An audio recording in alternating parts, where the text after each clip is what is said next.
آئے میں آپ کو کچھ چیزیں عرض کرتا ہوں کہ ہم شعبان کے مہینے کی برکتوں میں کیسے اپنا حصہ ملائیں اور اس کی خیریں کیسے لوٹیں اور اس کی بہاریں کیسے اپنے قریب تر کریں۔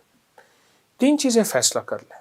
شعبان میں نفلی روزے اس لیے رکھے جاتے ہیں تاکہ رمضان میں روزے رکھنے کی استعداد پیدا ہو جائے۔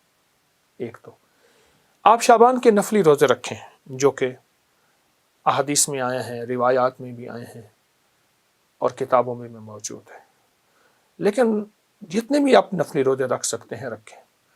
صرف صبح شام ایک کام ضرور کر لیجئے، اس کام سے آپ کو بہت فائدہ ہوگا۔ صبح جب سحری کے لیے آپ اٹھیں تو سحری کریں اور سحری کے ہر لقمے کے ساتھ یا واجدو پڑھیں۔ ہر لقمہ نور، سرور، راحت، رحمت، برکت، عطا اور شفا، یا واجدو، یا واجدو، یا واجدو۔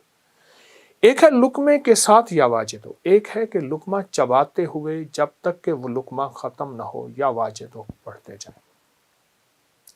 اس کی حیرت انگیز برکتیں، خیریں اور رحمتیں آپ محسوس کریں گے۔ اور یا واجدوں کے بارے میں یہاں تک آتا ہے کہ جو یہ روزے کے درمیان پڑھتا ہے، اور روزے کا کھانا سحری ہو یا افطاری، اور سحری کے وقت چونکہ اللہ کی محبت اور کرم بہت عروج پہ ہوتا ہے تو اس کی نسلوں میں برکتوں کے دروازے کھلتے ہیں اور اس کی نسلوں میں خیروں کے دروازے کھلتے ہیں اور اس کی نسلیں تمنگری پاتی ہیں۔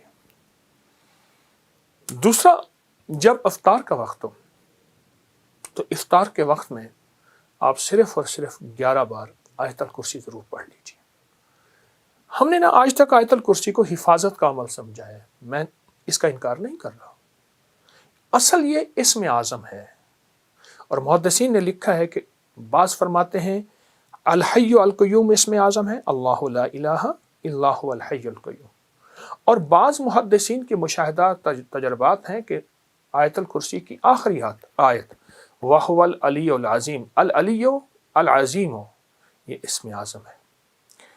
صرف 11 بار آیت الکرسی پڑھ لیجیے، جو مراد ہو، جو مشکل ہو، جو ناکامی ہو، حتیٰ کہ آپ کسی 11 مرادوں کا آپس میں تذکرہ کر لیں، تصور کر لیں، کوئی 11 مرادوں کا اللہ کے خزانوں سے منوا لیں، اس کو ذہن میں رکھ لیں، حتیٰ کہ یہاں تک کہ 11 نسلوں تک اس کی برکتیں چلتی ہیں، کیونکہ افطار کا وقت ویسے بھی قبولیت کا وقت ہے، محبوبیت کا وقت ہے، مقبولیت کا وقت ہے، اور اس کی عطا اور شفقت کا وقت ہے، تو اس کی بہت برکتیں اور اس کی بہت خیریں چلتی ہیں۔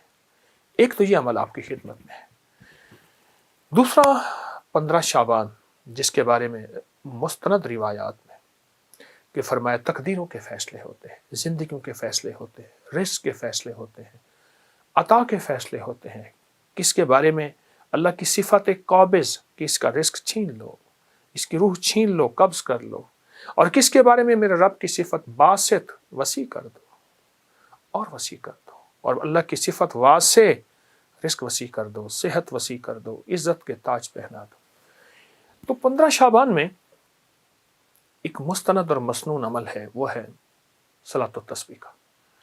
اس کو بہت زیادہ توجہ دیں۔ اگر ایک دفعہ پڑھ لیں صلاۃ التسبیح، پر پڑھیں ایسی کہ ہر رکن میں آپ نے جو تیسرا کلمہ پڑھنا ہے سبحان اللہ، ایک ہے دیکھیے، ایک ہے سبحان اللہ الحمدللہ ولا الہ الا اللہ واللہ اکبر ولا حول ولا قوت الا باللہ العلی العظیم، ٹھیک ہے۔ ایک ہے ٹھہر ٹھہر کے، اور ایک ایک لفظ کو جذب کر کر کے، اور ایک ایک لفظ پہ اللہ کی محبت اور توجہ دے دے کر، اور ایک ایک لفظ پہ پورا دھیان جمع کر، سبحان اللہ الحمدللہ ولا الہ الا اللہ واللہ اکبر۔ اللہ کا نام لیتے ہی ہماری دل میں اللہ کی عظمت آ جائے، اللہ کا نام لیتے ہی منہ میٹھا ہو جائے، اللہ کا نام لیتے ہی حلق بھر جائے، اللہ کا نام لیتے ہی رواں اور انگ انگ ایسے رونگٹے کھڑے ہو جائیں۔ اس عظمت کے ساتھ ایک بار صلاۃ و تسبیح شب برات میں پڑھ کے دیکھیں، کیونکہ برات کے معنی ہے نجات، گناہوں سے نجات، آگ سے نجات، مصیبتوں سے نجات، مشکلوں سے نجات، ناکامیوں، قرضوں، بیماریوں، بندشوں، جادو، تکلیفوں سے نجات۔ اللہ اکبر، عجب عمل ہے۔ صلاۃ و تسبیح پڑھیں، مغرب کے بعد پڑھیں، عشاء کے بعد پڑھیں، فجر سے پہلے پڑھیں، رات کے کسی لمحے پڑھیں، پر تنہائیاں ہوں اور اللہ ہو۔ یا اللہ دنیا میں ایسی جگہ کوئی کہیں ہوتی، اکیلے بیٹھے رہتے، یاد تیری دل نشیں ہوتے، ایسا کوئی لمحہ اور ایسی کوئی ساتھ اور ایسی کوئی گھڑی اور ایسی کوئی کیفیت ہو، اور انشاءاللہ آپ جو حاجت مانگے، جو مشکل، جو پریشانی، جو الجھن اور جس ناکامی سے نجات مانگے، اللہ غیب سے عطا فرماتے ہیں۔ بہت طاقتور عمل ہے، بہت باکمال عمل ہے، اور بہت حیرت انگیز عمل ہے۔ امید ہے کہ آپ اس پہ توجہ کریں گے، اور پھر صرف یہ نہیں، پھر اس کے بعد دعا کو وقت دیں، دعا کو وقت دیں۔ میں لفظ دیکھیے، ہم ایک تو دعائیں پہلے مانگتے نہیں، پڑھتے ہیں۔ دعا پڑھنے کا عمل نہیں، میں دعا پڑھ رہا ہوں، ربنا آتنا فی الدنیا حسنۃ وفی الآخرۃ حسنۃ، یہ پڑھ رہا ہوں۔ دیکھیے، سائل منگتا، جسے ہم بھکاری کہتے ہیں، چوراہوں پہ، سڑکوں پہ، گلیوں میں، اس کی نظریں منگتی، اس کا لباس منگتا، اس کے بول منگتے، اس کے ہاتھ منگتے، اس کے جذبے منگتے، اس کی چال منگتی، اس کی ڈھال منگتی، اس کا حال منگتا۔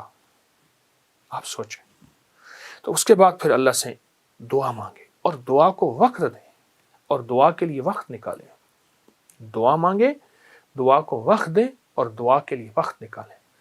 اب صلاۃ و تسبیح کے بعد ایک عمل آپ نے کرنا ہے، 11 بار ربنا آتنا فی الدنیا حسنۃ وفی الآخرۃ حسنۃ وقنا عذاب النار، 11 بار استغفر اللہ الذی لا الہ الا هو الحی القیوم واتوب الیہ، اور 11 بار آپ نے تیسرا کلمہ پڑھنا ہے، سبحان اللہ والحمد للہ ولا الہ الا اللہ واللہ اکبر ولا حول ولا قوۃ الا باللہ العلی العظیم۔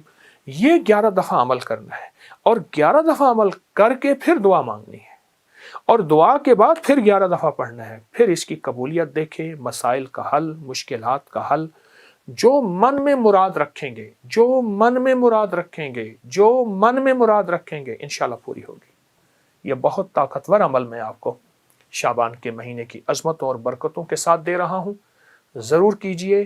حیرت انگیز برکت اور حیرت انگیز اس کی برکات اور کمالات، اور یہ میرا نہیں، صدیوں سے آزمودہ ہے، صدیوں سے آزمودہ ہے۔ خود بھی کرے اور اس کو پھیلائیں بھی صحیح۔ اللہ قبول فرمائے، محبوب فرمائے، مقبول فرمائے، اور انشاءاللہ کرنے والا خالی نہیں جائے گا، ہمیشہ ہرا بھرا جائے گا۔ جزاک اللہ۔